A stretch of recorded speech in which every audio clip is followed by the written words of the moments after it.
scouting for the secret rebel base. They needed a game changer. Pieces of the Sky Ripper had surfaced. Bernardo knew that using it could go catastrophically wrong, but he was sure he could figure out how to use it safely. Also, a temple had risen out of empty desert. The Iblis Stone was hidden there. It was a dangerous artifact. It could corrupt its user into a bloodthirsty monster. Maybe he could find a way to use it, to take its power without surrendering to its wickedness. And also, his old friend Lupino needed rescuing.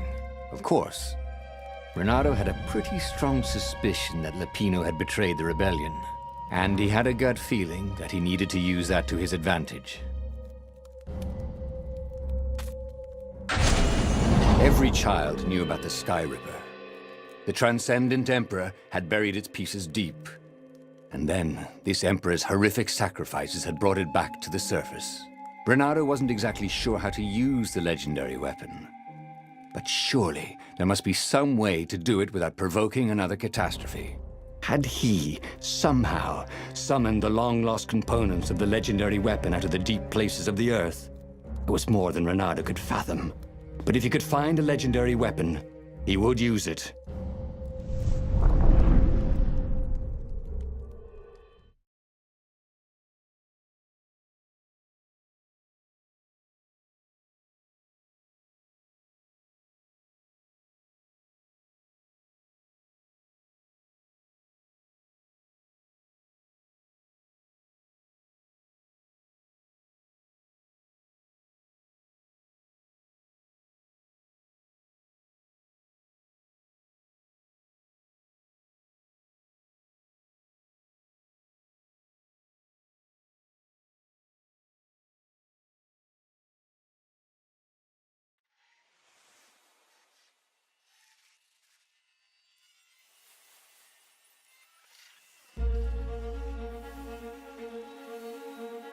As he set foot on the island, Bernardo couldn't help feeling a bit curious. Was Lupino still waiting to be rescued? No. He was probably drinking champagne with the ravens. Did ravens drink champagne? Did rabbits? Bernardo felt oddly thirsty, come to think of it. Why had he chosen the Sky Ripper? Bernardo never made plans that required constant vigilance. He was a hero. He didn't think too much. He just went with his gut and hoped it all worked out. The Sky Ripper was a long shot. He'd have to devote himself to it. No side journeys, no rescuing old friends. That was against his nature. Could he stick with it?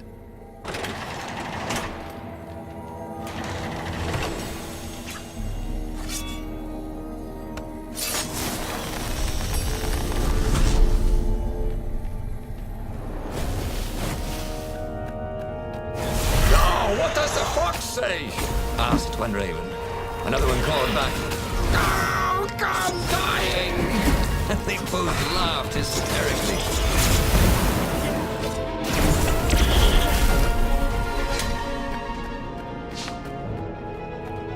That had been his mistake before, thinking he could win a battle of wills with an ancient evil all by himself. He had to be cleverer than that. Or braver. Or something.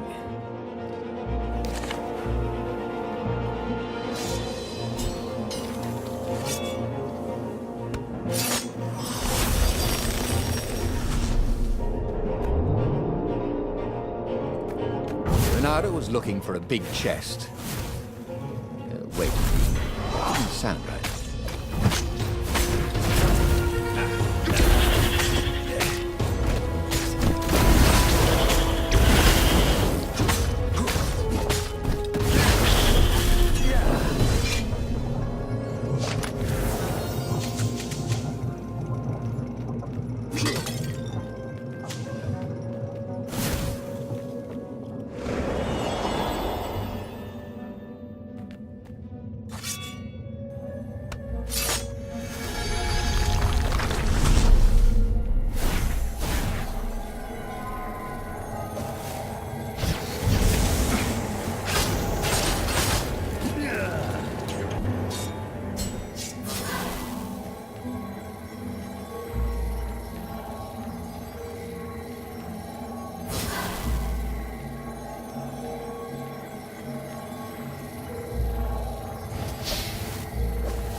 How could you convince a firewall you're its friend?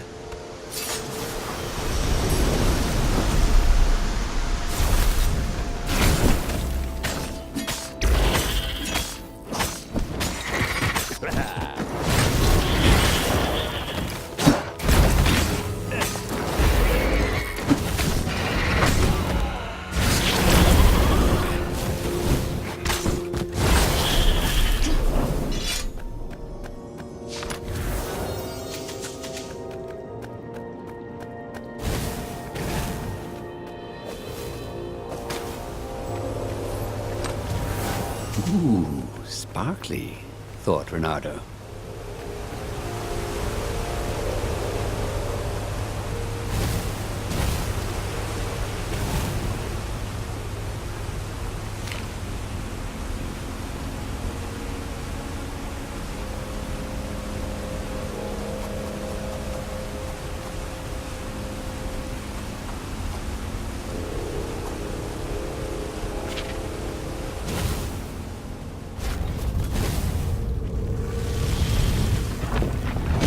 There it was.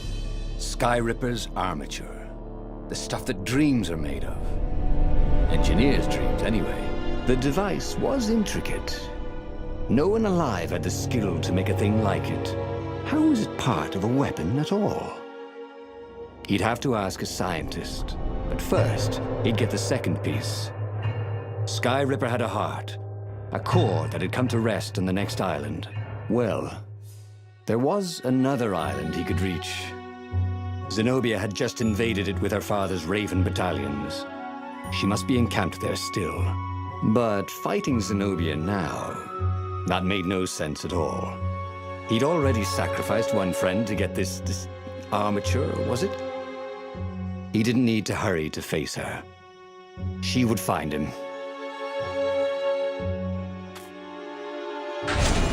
It was a no-brainer. He'd sacrificed his old friend Lapino to get the armature. And the armature was useless by itself, only a series of coils and wheels.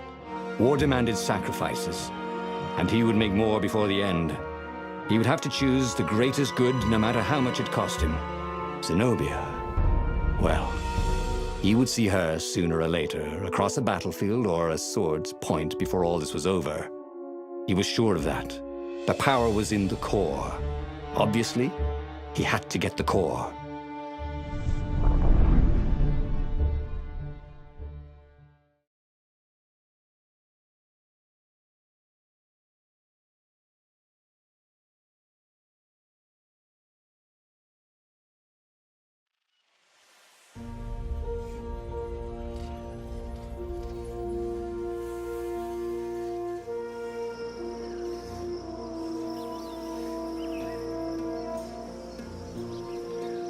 He looked up at the old trees around him.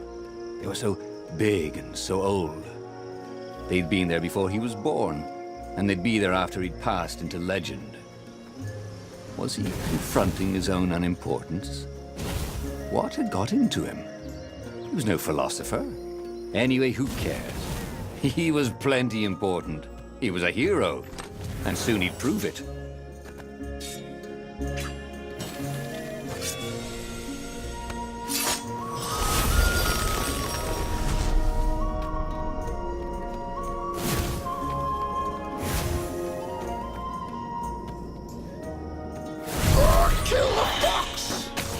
The Ravens.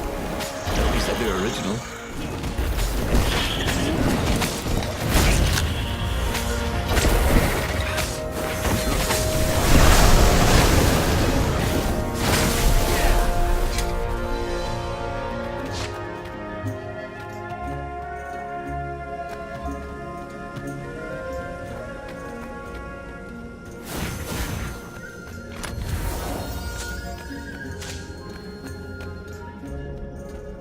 Look, it's not personal, but you all smell terrible.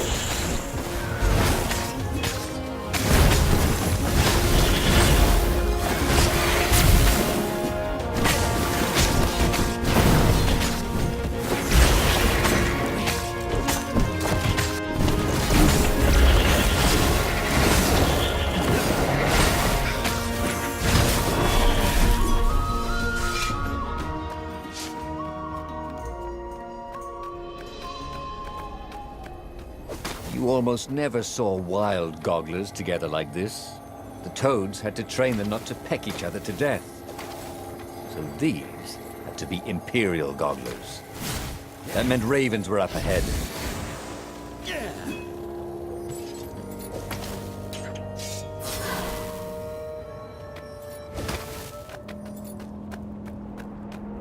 There were fewer and fewer trees. There were only these huge crystalline growths. Had those been here before?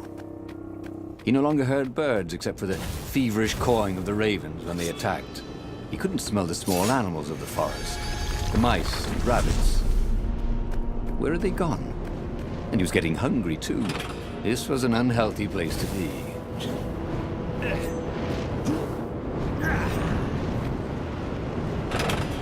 Renato could feel his fur singe.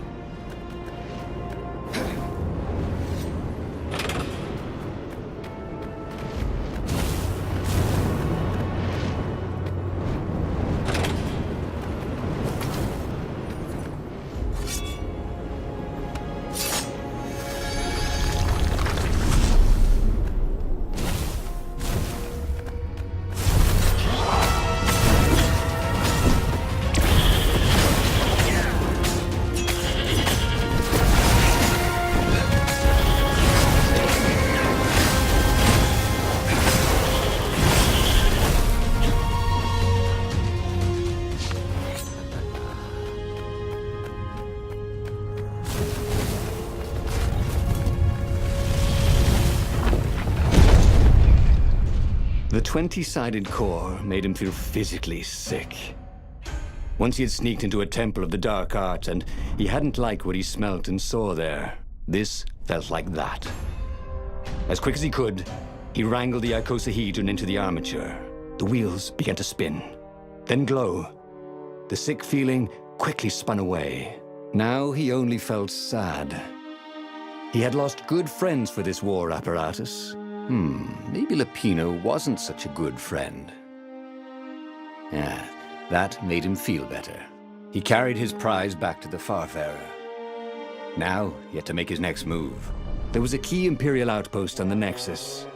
If this really was some sort of super weapon, he could use it to wreak havoc on the enemy. And if it wasn't, well, better to know that before the final battle. But maybe he should show it to some scientists first. There was an observatory on the Nexus. Maybe he should go there before he fired it. Renato had never been much of a student. At Swordfu School, he'd never read the books, just looked at the pictures. I'm Zenobia. But weapons he understood. His gut told him that the Skyripper would work great. He would use it to take out the Imperial outpost. And what's the worst that could happen? The thing wouldn't work, and then he'd take it to the scientists, right? Renato actually could think of a few things that were worse. But he would make sure they didn't happen this time. Right? Exactly.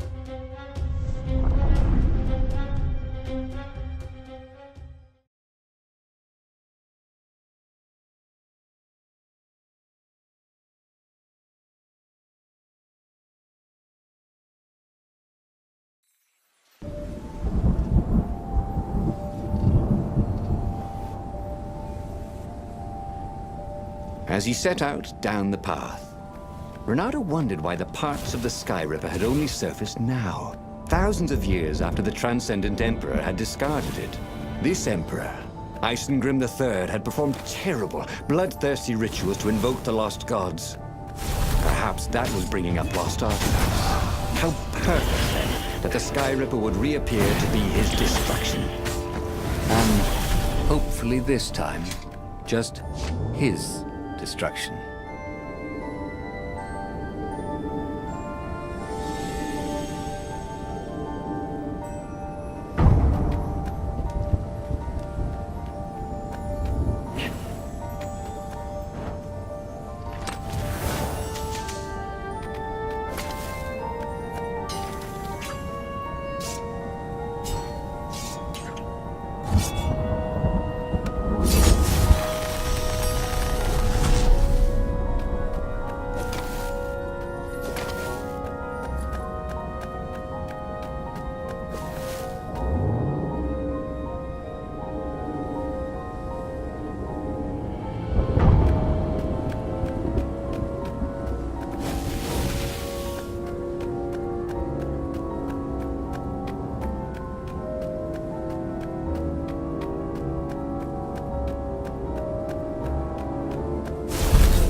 He was tired of slaughtering ravens. Maybe it was time to test out the new weapon. He turned a knob on the Sky Ripper. It made strange mechanical noises. The wheels spun faster. It began to hum. The Sky Ripper was following his every step. At least it acknowledged him as the master. But there was no trigger. How was he supposed to fire it? Fire, he said. Nothing happened. Well, maybe it just needed to warm up. After all, it hadn't been fired in thousands of years.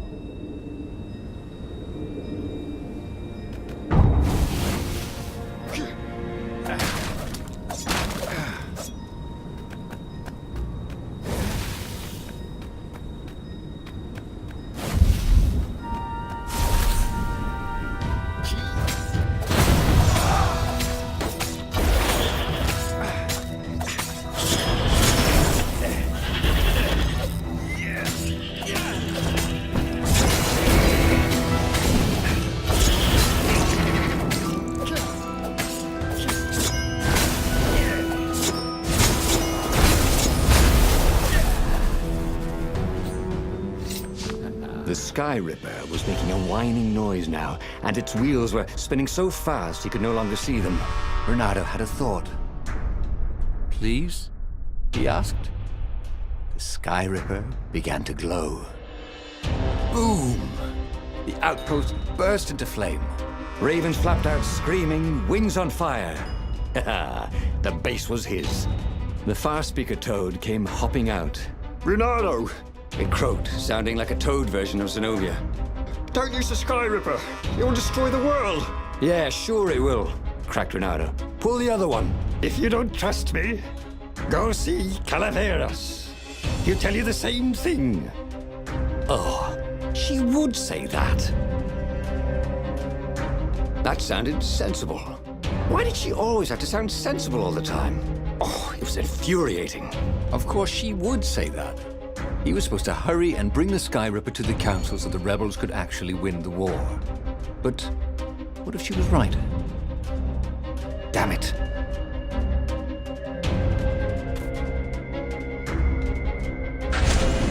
Just this once, he would not let Zenobia get into his head with her logic and her wisdom and her appeals to reason. He was a fox. He'd go with his instincts, and it would all work out like it always did. Oh, he was sounding like a reckless idiot, even to himself. But if there was one thing Renato could never bring himself to do, it was turn back on a decision he'd made.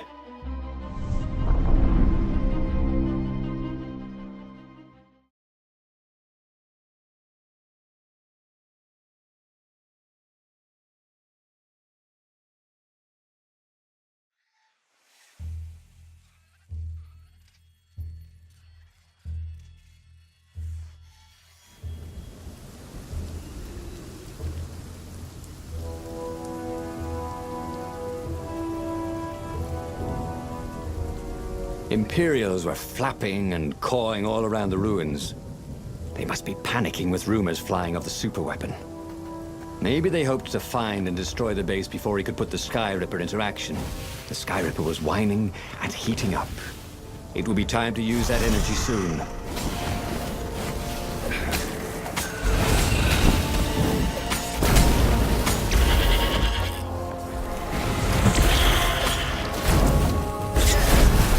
Hypatia had been the first woman who'd ever tried to convince Renato he was smart. He knew he wasn't nearly as clever as he thought he was. But she'd pushed him to think things through. She had a vision of him that was better than his own.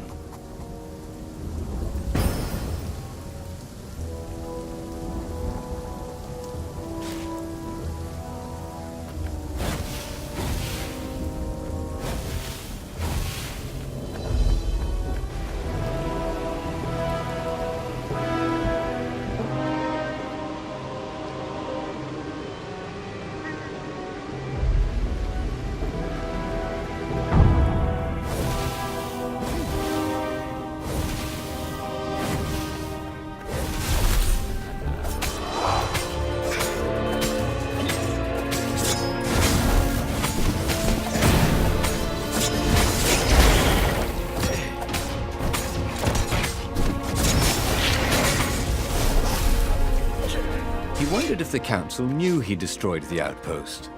He hoped so. He was excited. With his superweapon, they could actually win their battle with the Imperial fleet.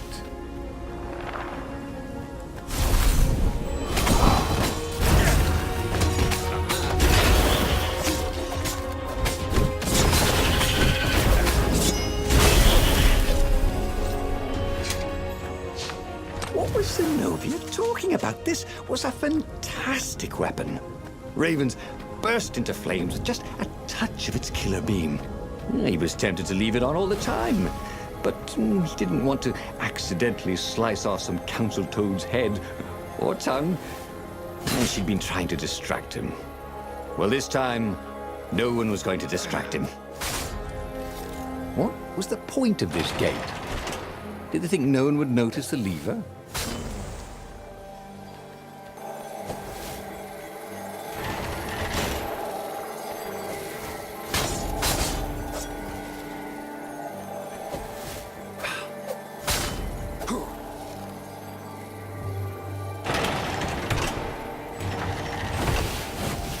Long stairs.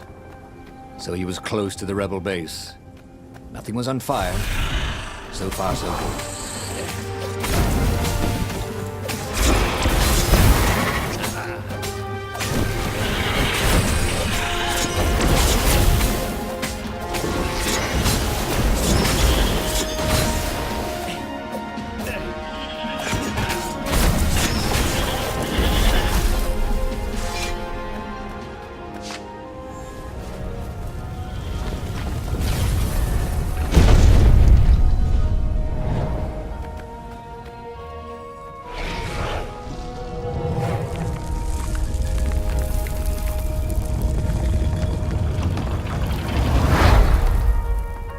As he headed towards the council chamber, Renato felt everyone watching him. "You've saved the rebellion," said the council speaker. "Frankly, we were afraid you'd turn aside to save that idiot Lapino." Not bloody likely, Renato told them, feeling he was maybe being a bit harsh on the poor mad rabbit. "If you never make sacrifices," he said, "you're probably not doing the right thing." The speaker nodded. "Are you ready to lead the charge?" "Let's roll," he said, with grim satisfaction. Renato set sail for the fleet. The Sky Ripper had lost its wine. It was humming now, as if it had taken some time to seat properly. He had always been irresponsible. This time, he'd done the right thing, made the hard decisions. He was a real hero. He hadn't let himself be distracted by old friends or old lovers turned enemies. Finally, he could be proud of himself.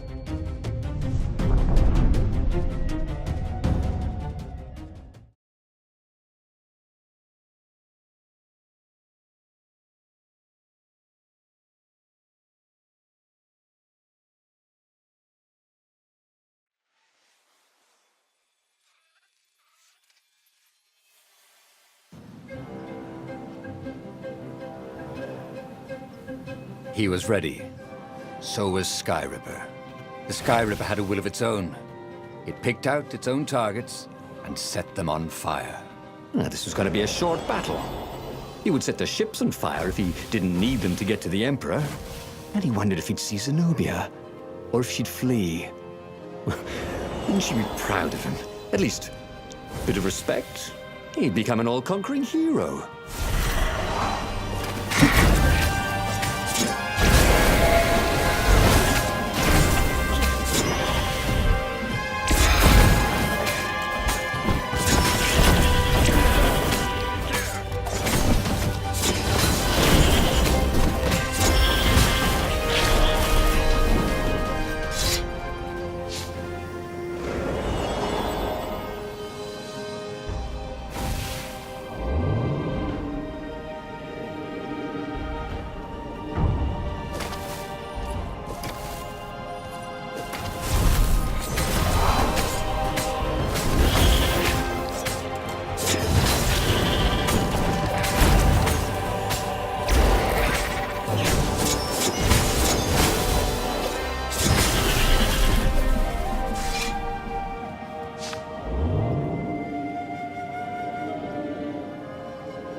parchment on a signpost. It was from her. Every time you fire, you risk the destruction of the universe.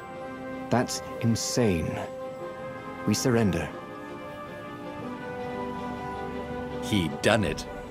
He'd played chicken with Zenobia and won. He could hear the horns blaring the retreat. She was wiser than he was, that was for sure. But wisdom didn't win battles.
And there was Zenobia, wearing the white robes of surrender.